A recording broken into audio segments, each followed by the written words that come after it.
অরিন্দম দা, প্রদ্যুৎ দেববর্মা যা বললেন, আপনার প্রথম প্রতিক্রিয়া? তো বড় কথা।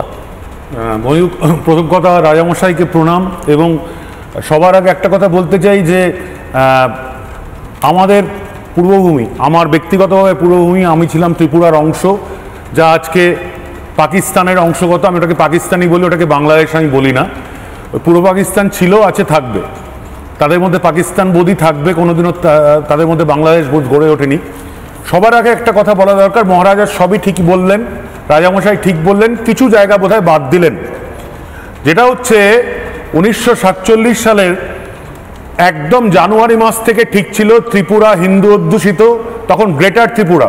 একদম রাজামশাই যেটা বললেন, তখন ত্রিপুরার মধ্যে আগরতলা, ধর্মনগর ছিল প্রধান দুটো শহর, এবং তার সঙ্গে ছিল কুমিল্লা, চাঁদপুর, নোয়াখালী। এটা ছিল গ্রেটার ত্রিপুরা। এটা সম্পূর্ণভাবে হিন্দু সংখ্যাগরিষ্ঠ অংশ।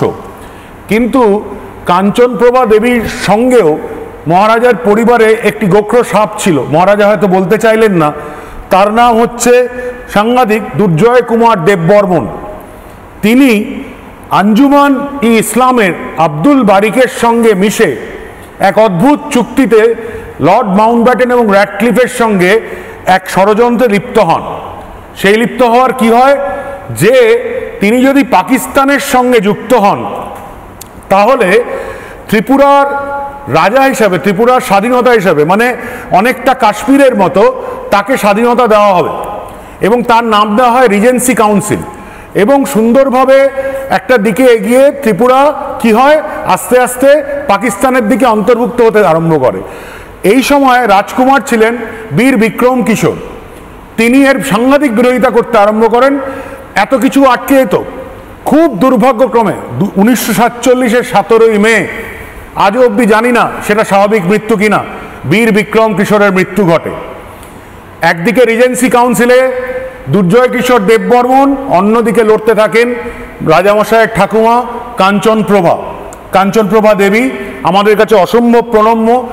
এবং তিনি অনেক লড়ে 1948 সালে 12ই জানুয়ারি উনি ভারত ভক্তির প্রস্তাবে সায় দেন। প্যাটেলের সাহায্যে শ্যামাপ্রসাদ মুখার্জি চিঠি দেন 4 নভেম্বর 1947।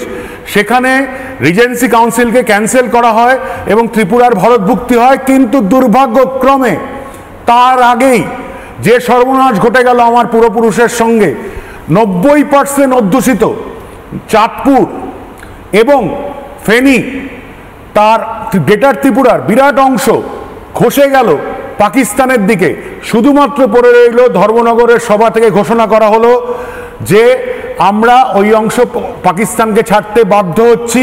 এর ফলে নোয়াখালী, ব্রাহ্মণবেড়িয়া, ফেনী, চাঁদপুর বিনা কারণে বাংলাদেশের অন্তর্ভুক্ত হয়। কারণ সারাদিন সেখানে আক্রমণ করে চলেছে গোলাম সরওয়ার হুসেনির মিয়া ফৌজ, এবং হিন্দুদের সঙ্গে 1947, 48, 49, 50 প্রায় ওখান থেকে 70 লক্ষ হিন্দু বেপাত্তা হয়ে যায়। কিছু পালিয়ে আসে ভারতবর্ষে, কিছু মৃত্যু, কিছু গণধর্ষণ, এবং একই রকম ঘটনা ঘটে চট্টগ্রামেও। চট্টগ্রাম CHT বলা হতো চট্টগ্রাম হিল টেরিটরি। সেটা ছিল 90% বৌদ্ধ এবং হিন্দুর অধ্যুষিত অঞ্চল। যে চট্টগ্রাম মাস্টারদা সূর্য সেন, গণেশ ঘোষ, অনন্ত সিং, অম্বিকা চ্যাটার্জি, প্রীতিলতা ওয়াদেদার, বীণা দাস, তারা কেউ ওখানে যার ফিরে যেতে পারলেন না। সেই পার্বত্য চট্টগ্রাম ঢুকিয়ে দেওয়া হলো। দৈনিক ইত্তেফাকে 1971-এর স্বাধীনতার পরে বঙ্গবন্ধু শেখ মুজিব বললেন, আমার কাছে সেই পেপার কাটিং পর্যন্ত আছে, 1973 সালে, যে চট্টগ্রাম যদি এইভাবে ব্যবহার করে, ওইখানে আমাদেরকে আলাদা করে মুসলিম ঢুকিয়ে দিয়ে এই হিন্দু বৌদ্ধ উপনিবেশকে দখল করতে হবে। মানে এটা ম্যানুফ্যাকচার ছিল, তার মানে আপনি বলছেন একদম ম্যানুফ্যাকচার। চট্টগ্রামের জনবিন্যাস বদলে দিয়ে যেটা ভয় পাচ্ছে অনেকে পশ্চিমবঙ্গে বা ত্রিপুরায় না হয়, মানে চট্টগ্রাম হিন্দু প্রধান জায়গা ছিল, সেটার জনবিন্যাস বদলে দেওয়া হলো, এবং গ্র্যাজুয়ালি চট্টগ্রামকে কি করে পাকিস্তান নিল, এটা একটা কেস স্টাডি হতে পারে। একদম। এবং ত্রিপুরার থেকে যাতে হিন্দুদের জনবিন্যাসটাকে কমিয়ে নিয়ে দেখানো যায় ত্রিপুরাকে ভাগ করে দেওয়া হলো, কারণ সমস্ত ত্রিপুরা মিলে সংখ্যাটা ছিল 70-30।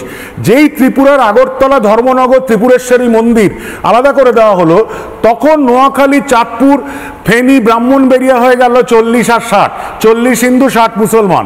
সুন্দর করে এই চারটে অংশ র্যাটক্লিফ, মাউন্টব্যাটেন, আব্দুল বারিক এবং জিন্না সোহরাওয়ার্দীর চক্রান্তে আজ মুসলিম পাকিস্তানের অন্তর্ভুক্ত হয়ে 2.5 কোটি হিন্দুর জীবনে নেমে এলো দুর্ভাগ্য। আমি নানা ধরনের কন্টেন্ট দেখার জন্য লাইক করুন, শেয়ার করুন আমাদের ফেসবুক পেজ, সাবস্ক্রাইব করুন আমাদের ইউটিউব চ্যানেল।